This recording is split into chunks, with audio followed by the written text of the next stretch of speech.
What does it take to get an African business off the ground? What are some of the challenges? What are some of the opportunities? I chatted to African superstar Akon about entrepreneurship, business, and sport on the continent we call home. And he gave me some advice on how to take a small idea and turn it into something colossal.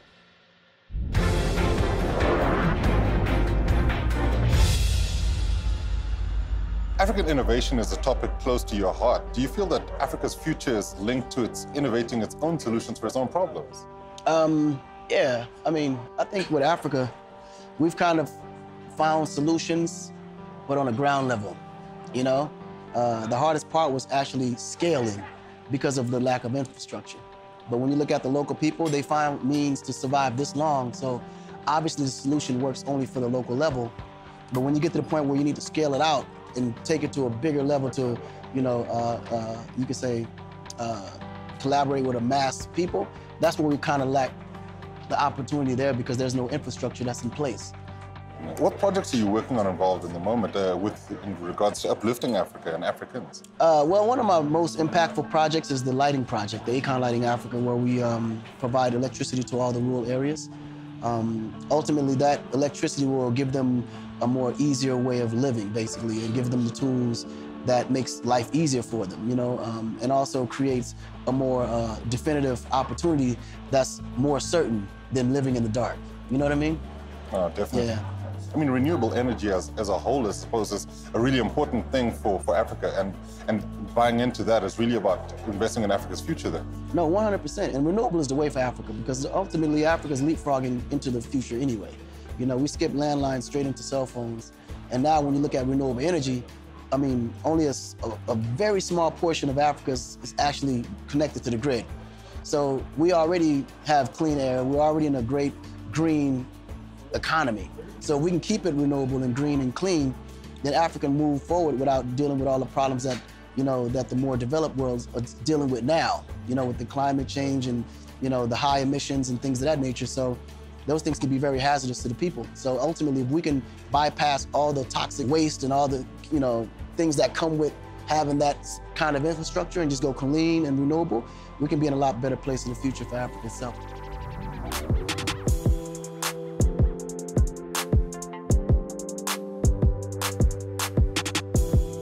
And sport and Africa are intertwined.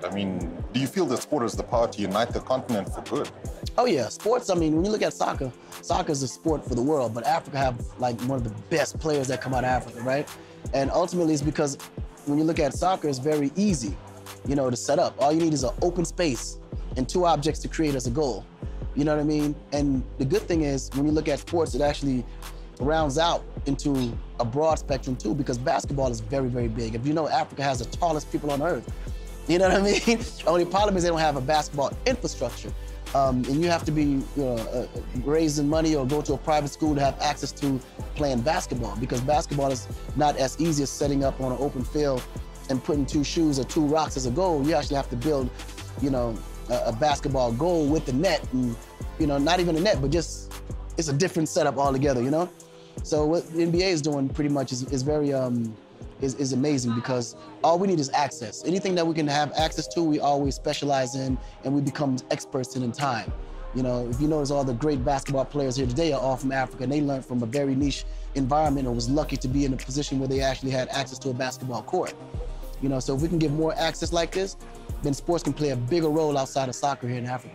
And I guess that leads on to the idea that games like the Africa game are really important, especially when they're on African soil. Oh, absolutely. Because we have the population. The market is here. People here in Africa love entertainment. That's outside of singing and dancing. Sports is it's part of their lifestyle. So the one that has the most access, of course, is soccer. But basketball has the most love, and it actually represents the lifestyle of today's younger generation Africans. You've managed to make a huge success of yourself in both your musical and business endeavors. What can young Africans learn from your story and use to improve their own lives? I think it's more so about just following your passion. I think the passion is always your way out. Most people always follow those things that just happen to be cool or whatever's in the cool factor at the moment, and always alienate their true talents. So I think at the end of the day, learning for me is more so just following the steps in which I do, because I like to be someone who leads by example. you know, rather than just sitting on the podium constantly telling kids what they should and shouldn't do, because everybody has their own way of how they see their future. And everybody's environment is different from the next person, so the opportunities may not be available to one that is for another. So only you know your dream and what you want to accomplish. The key is just to focus on it, harness it, and just try to put as much emphasis into that talent, you know, that you can to be better at what you are, just to be, you know, in a position to be able to utilize that talent to become something bigger.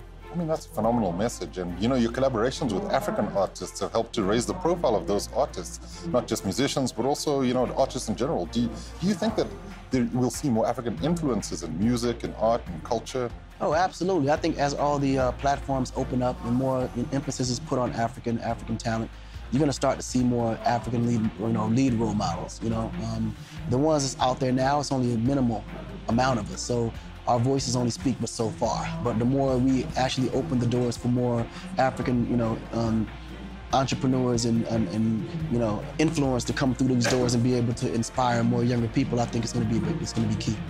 Akon, thank you so much for spending some time with us. Absolutely, man.